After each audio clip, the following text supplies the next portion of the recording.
Hello everyone, welcome to the Watch Poplars. I would like to announce something. I really, I freaking hate chainsaws. Yeah. I fucking hate chainsaws. They're just like, oh god. They're just, I get triggered by chainsaws. They actually trigger me. It's my least favorite sound. It's very overstimulating, and it's all because of all the things that Forest Service or tree service companies do, and they sometimes it could be done in another way.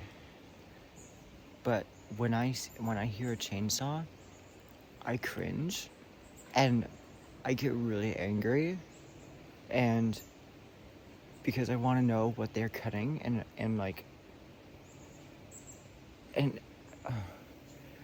it's not like I have the confidence to go confront them and tell them you can just use clippers or it's a saw. I get why we use chainsaws these days. It's because they're convenient and they're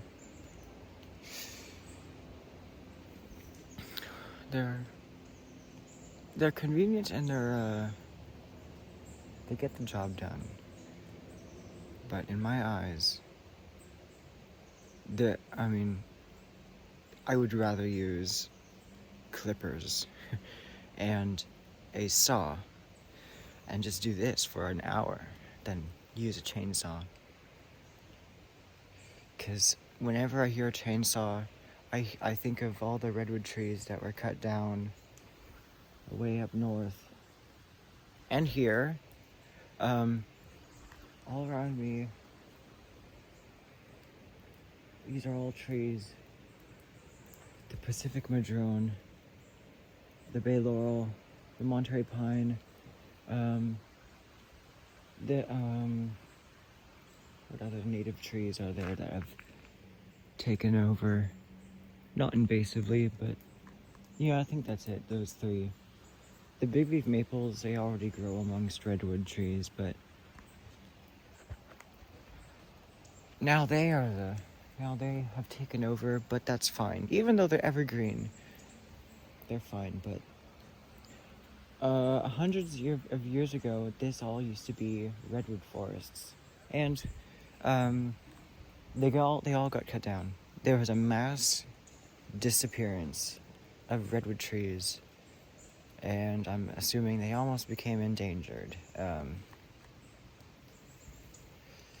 And yeah, but now the good news is that we have a law that has been implemented that says you can't cut down a redwood tree that is a certain size or diameter or height,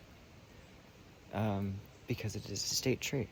And I think I want to someday I want to join like this movement or this like act where we plant a bunch of redwood trees everywhere, put a fence around them so that people don't touch them, maybe a bit far away from places where, you know, the high school thugs and hoodlums and hooligans, that's what I meant, will try to ruin that project. Which I've had happen to the big leaf maple that I am going to dig up. It's near here, but it's further down up. I'm at the dead end of this street. This is the street I walk along all the time. But there's a big leaf maple there that I'm planning on digging up. It's like a short sapling. It already got cut back during fall 1 year because of the fire safety. And it is not, I think it is just outside of a meter away from the road. And the law says that, you can't have a dense thicket of stuff growing within, I don't know, a meter of the road, but I'm I'm kind of with it, only with the fact that it is fire safety, but I could ramble on about this for an hour, and to do that I'd have to sit down, but I guess I'm not done with the video yet, but like the main goal of this video is that I'm going to rant about how much I hate chainsaws and why it overstimulates me, so that hopefully hopefully you can understand that in future videos, if I say, God, I fucking hate chainsaws, that you'll understand why I'm saying it, and maybe, I don't know, because I think chainsaws aren't, like, I mean, you tell me, I mean, I'm not quite sure, I'm pretty sure that they run on gas, which is, I'm going to be a bit sensitive, but it's just disgusting, it's just, yeah. In all honesty, it is disgusting, and it doesn't smell good. So yeah, now they have stopped cutting. Whatever they were cutting is probably either trimmed, refined, or just chopped down to the ground in hopes to prevent it from sprouting back up at all because it was cut back so hard. Which is an unfortunate thing to think about. Yeah. If I knew why they were cutting, if I knew what they were cutting, then I would be a bit more comfortable, and like, the reason why, but like, it's not my business. I would be interfering with their work, and I'd be nosy. So that's why I don't feel confident confronting anyone who uses a chainsaw.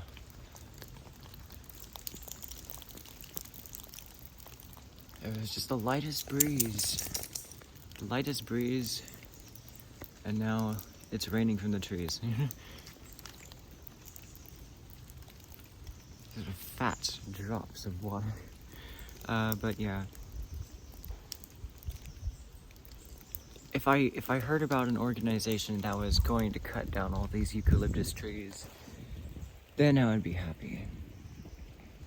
They are naturalizing here, and I just cannot fathom the truth that these eucalyptus trees, they're from the opposite side of the world, and they are naturalizing all because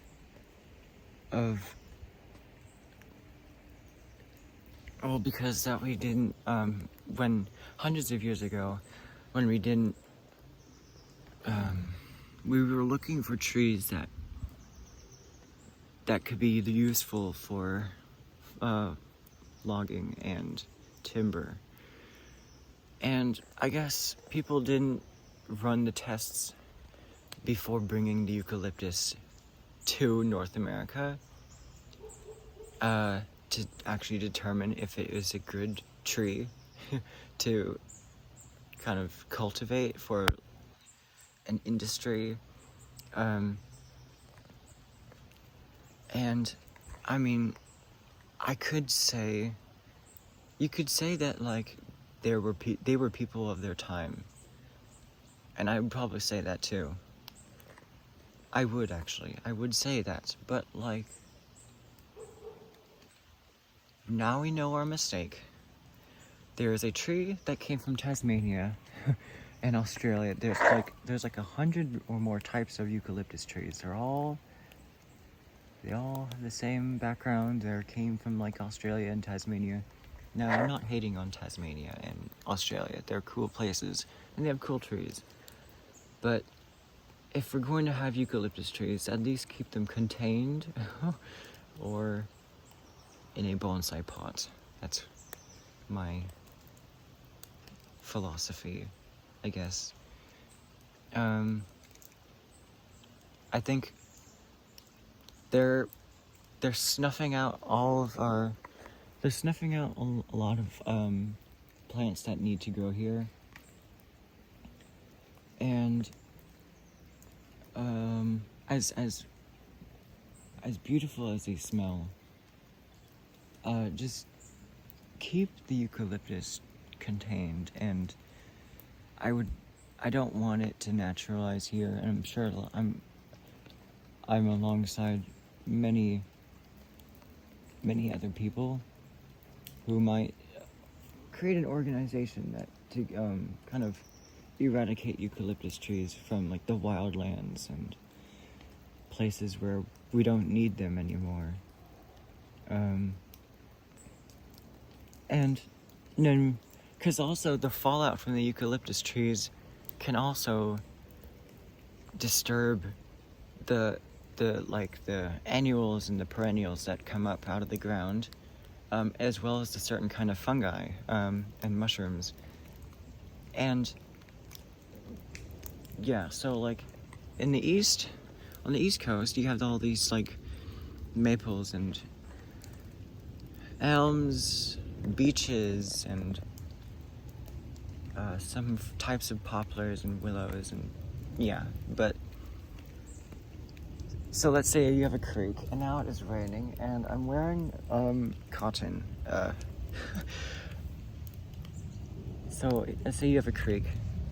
You have willows, and you have dogwood, and all these cattail grasses, and willow herb, and aquatic plants. And then you introduce English ivy, and then wait like a century, and then come back to the creek. And then the creek is going to be completely transformed, and there is water on the camera. And it's actually moderately raining.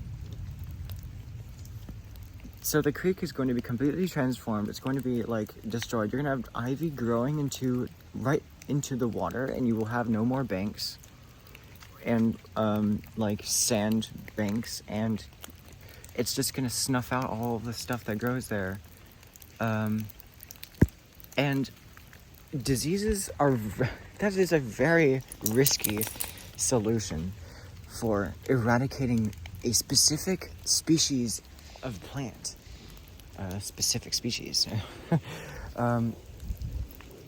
Because you can end up infecting another type of plant that you do not want to kill off. Such as, I don't know, Virginia creeper. Let's say this is a creek in, I don't know, the Appalachian Mountains where, Virginia. So that's what I'm saying. And my goal after this, and is that I'm going to try to get to the stuff that is going to get cut, like near the road, like this. I'm gonna get to this first before the tree service, because this is a nice poison oak plant. It is inspirational. It is nice inspiration for a broom style poison oak bonsai. Not like anyone else but me would try that, but I just don't want that whole entire bush to be gone, because in late September, like I showed you, it gets really nice fall colors. And for the person who lives here in the dead-end house, they probably have a nice, I don't know, like a secondary garden. Look at this. This is all natural. So, yeah. Maybe someday I'll join an organization that plants redwood trees where they previously got cut down. I've already started doing that. Like, I did that in March this year. I was planting soaproot and willows in the creek. They were all ready I mean, there wasn't a very obvious disturbance in like the plants that were growing there. It's just putting more native plants there. So yeah, and sometime in the near future, like a few days, I am going to get my scissors, and I'm going to cut this back a little bit past the curb, just so that when it grows in, I can keep it outside of the road boundaries. So yeah, that was my quarter-hour rant about, hold on, about I guess plant service or whatever you call it, and how much I hate chainsaws. So yeah, I hope. I want to know, like, I don't know. I'll have to join a community where, actually, well, I'm going to DVC for college, and I'm going to take a horticulture class there, and I'm gonna ask them, what is the sound that you hate the most? I'm gonna have them all answer, and then I'll be like, well, I cannot stand chainsaws, and I'll tell you why, and then yeah. So yeah, that is all for today. This is to watch poplars. There are no poplars here, but that's okay, because yeah. So yeah, that's all for today. This is to watch poplars, and I will see you in the next video.